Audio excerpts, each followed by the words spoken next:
ছাত্রছাত্রীদের মোবাইল থেকে বিরত রাখতে কলেজ স্ট্রিটের পাবলিশার্সরা স্কুল প্রাঙ্গণে আয়োজন করলেন বইমেলার।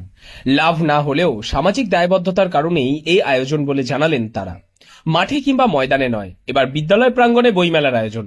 ছাত্রছাত্রীদের মোবাইল থেকে চোখ সরিয়ে বইয়ের পাতায় চোখ বোলানোর অভিনব এই প্রয়াস নদিয়ার শান্তিপুরের রাধারানী নারী শিক্ষা মন্দিরের।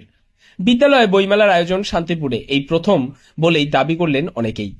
ইতিমধ্যে স্কুল প্রাঙ্গণের এই বইমেলায় সাড়া মিলছে যথেষ্টই। তবে পঠন পাঠনে কোনো ব্যাঘাত নয়। স্কুলের লাইব্রেরি রিডিং সময় অনুযায়ী মেয়েরা সেখানে যাচ্ছে বই দেখতে এবং কিনতে।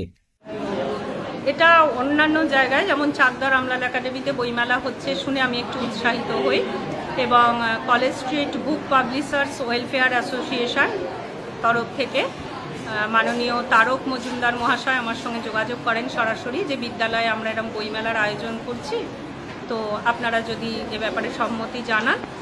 তো আমি সঙ্গে সঙ্গেই রাজি হই একটা বিষয় ভেবে যে বাচ্চারা ভীষণ রকম মোবাইলে আসক্ত এখন, তো ওরা যদি বইগুলো কাছ থেকে দেখতে পারে এবং স্কুলের ভেতরে সবচেয়ে বড় কথা স্কুল প্রাঙ্গণে এরকম একটা উদ্যোগ খুব অভিনব আমার মনে হয়েছে, সেখান থেকে আমি সম্মতি জানাই। রাধারানী নারী শিক্ষা মন্দিরের শিক্ষিকা তাপতী দাস মুখার্জি জানান, চাকদহ রামলাল একাডেমি বিদ্যালয়ে এই বইমেলার প্রথম যখন আয়োজন করা হয় তখন তিনি বেশি উচ্ছ্বাসিত হন।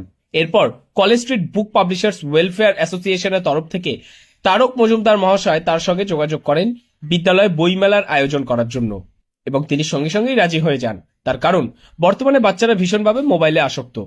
তারা যদি এই বইমেলার মাধ্যমে বইগুলো কাছ থেকে দেখতে পারে, তাও আবার স্কুল প্রাঙ্গণের মধ্যেই, তবে তাদের খুবই উপকার হবে বলে তিনি জানান, এবং সেই কারণেই এই বইমেলার আয়োজন। স্কুলের ছাত্রছাত্রীরাও যথেষ্টই উচ্ছ্বাসিত এই বইমেলা আয়োজনে। তারা প্রথমে শিক্ষিকাদের প্রতি কৃতজ্ঞতা জানায় এত অল্প সময়ে এত বড় একটি লাইব্রেরি উপহার দেওয়ার জন্য। আমরা এখন চাচ্ছি সব স্কুলে স্কুলে বইমেলা করতে, কেননা এখন যা অবস্থা হয়েছে মানে মোবাইলের জগতে সব মোবাইলের ভিতরে ঢুকে গেছে, বইয়ের দিকে ঝোঁক কমে গেছে। আমরা চাই এই প্রজন্মটা পরে বাড়িয়ে যে সবার হাতে একটা একটা করে যাতে বই পৌঁছে দিতে পারি। আমরা লাভ লোকসান এর জন্য আসিনি, আমরা এটা প্রচারের জন্য এসেছি। আগামী দিনে অন্যান্য স্কুলও এই বইমেলাটা যাতে করতে পারে, আগ্রহী হয়, এই জন্য আমাদের কলেজ স্ট্রিট বুক ওয়েলফেয়ার অ্যাসোসিয়েশনের কর্মকর্তারা জানান, এই সমস্ত বিদ্যালয় বইমেলা থেকে বিক্রি করা তাদের মূল উদ্দেশ্য নয়। একটি পাবলিশার্স তার দোকান থেকে বইয়ের সংগ্রহ নিয়ে যে কোনো বইমেলাতে গেলে তার যথেষ্ট ব্যয় সাপেক্ষ। তবে বিদ্যালয়ের এই বইমেলাতে সেই খরচা হয়তো বা নাও উঠতে পারে। তবে আক্ষরিক অর্থে আগামী প্রজন্মের কাছে একটি বার্তা দেওয়া যে মোবাইল থেকে দূরে থেকে বইয়ের দিকে মনোনিবেশ করা তাদের সামাজিক মূল্যবোধের মধ্যেও পড়ে। তা বাদেও বিদ্যালয় প্রাঙ্গণে এই বইমেলার আয়োজন দেখে বাংলার হাজার হাজার স্কুল আগামীতে অনুপ্রাণিত হয়ে এই আয়োজন করবে, তখন সামগ্রিকভাবে বই বিক্রি বাড়বে। এইভাবে লাভ নয়তো তখন হবে।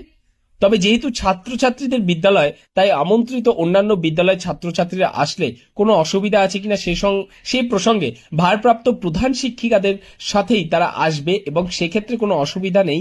আর এই কারণেই বিদ্যালয়ের মধ্যে হলেও দ্বিতলে সম্পূর্ণ আলাদাভাবে একটি হলঘরের ব্যবহার করা হয়েছে বলেই জানা যায় স্কুল কর্তৃপক্ষ মারফত।